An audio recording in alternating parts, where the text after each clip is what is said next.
Alright, hello and welcome back to Remoto. Today is something a little bit different.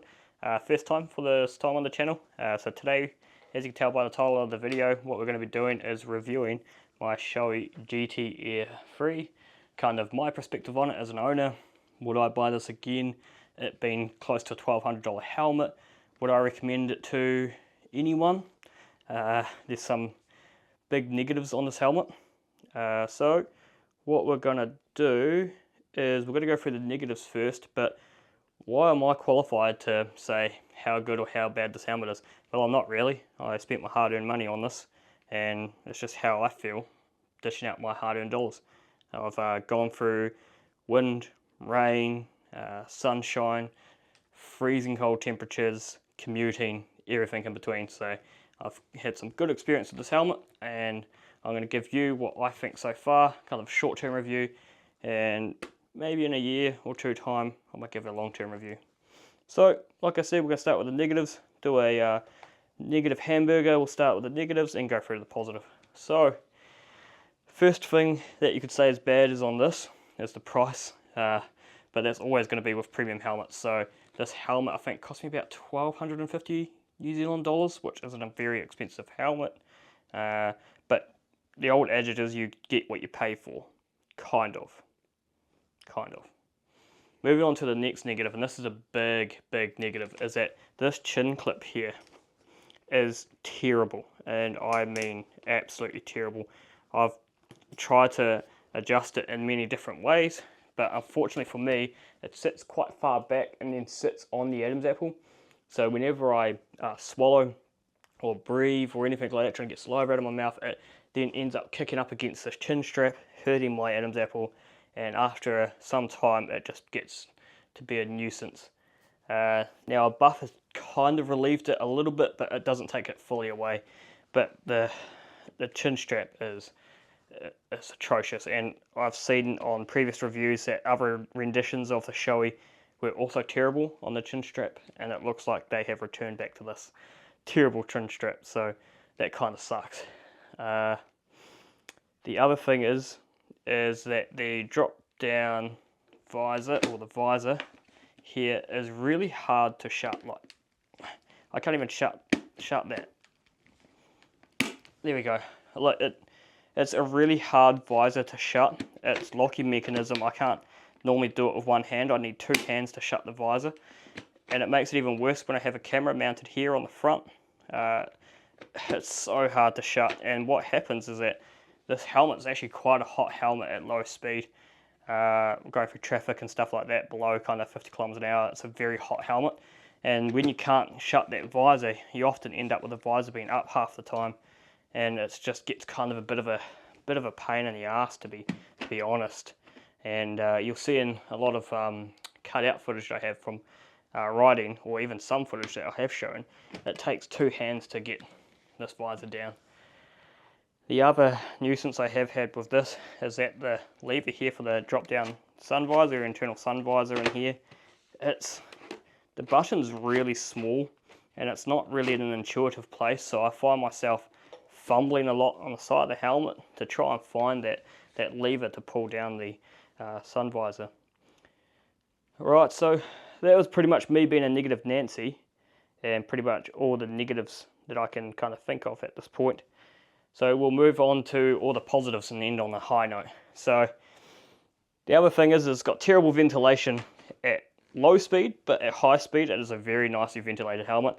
It does keep you quite cool. I haven't really overheated at high speed in this helmet, so that is a positive.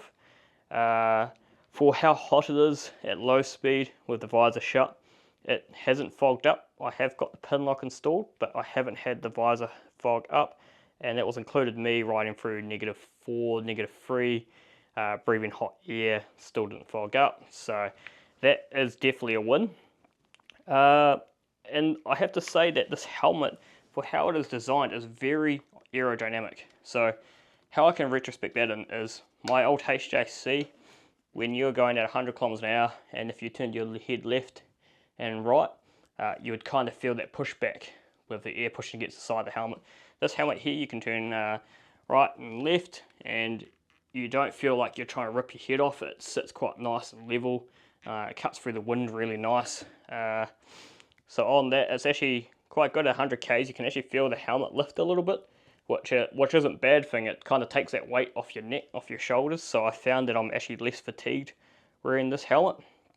On that, it's got good noise reduction. This helmet has superb noise reduction. It's a lot quieter than my HJC helmet. They say it's one of the quietest. I don't look at facts and figures. I don't care about that stuff. But I can personally say that this is a very quiet helmet. The other thing with that, even though the latch lets this helmet down, the visor has really good visibility. I quite like the visibility out of it, and you can see quite a lot, which is important to me. The other thing with it is being a hot helmet, the lining inside the helmet is a very nice lining. It's very plush, wicks away the sweat very well, it's comfortable against the skin, and overall it's an enjoyment to wear. But you'd kind of expect that with a helmet that's costing over $1,000 to have a nice lining.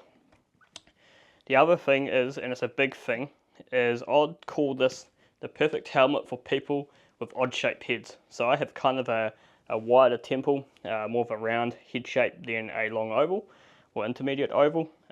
So I've been a Cinderella and I've tried on so many different helmets, and probably over 30 helmets, trying to find something that fits me. Just any helmet that's better than my current helmet that will fit, and literally nothing fits other than this GT3 Air. This is the only probably helmet that I have tried on that didn't hurt my temples, hasn't given me headaches.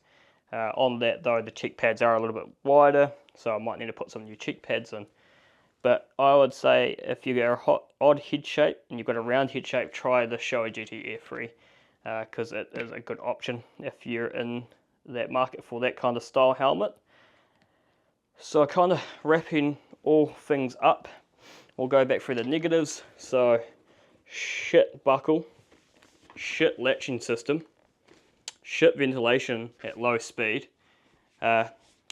shit ratchet strap to come down, or to shit drop down sun visor. Good, it's relatively well balanced, good aerodynamics, good ventilation at higher speeds. Even though it's a warm helmet inside, it doesn't fog up, has good visibility when you're looking around inside the helmet. It's got a nice plush lining, and also for those round dome people, it is good for odd head shapes. So would I buy this helmet again? I don't really have a choice, because there's nothing else that fits me. I haven't found anything that fits me, so I'm kind of stuck with this choice. Would I recommend anyone else buy it? I would seriously try this on in the shop and then adjust the buckle to how you'd wear it, because honestly I find it hard to recommend this helmet. It's not the most comfortable on the chin. If they fix a chin strap on this, or they offered a replacement, or somehow they took it back and could replace a chin strap on them, it'd be wonderful. But I'm struggling to recommend this helmet. So that's going to wrap it all up. This is a kind of a new style video for me, so hopefully you enjoyed it. If you did like this video, please give it a thumbs up and like and subscribe to the channel, because there'll be more coming around reviews. And if you want anything seen on the channel, let me know. Also, what is your favorite helmet? Do you have a favorite helmet? What's your favorite brand? And yeah, that's pretty much it. My negative rant's over. So, in that note, we are going to sign off, and I'll see you in another video of Remoto. We'll catch you later.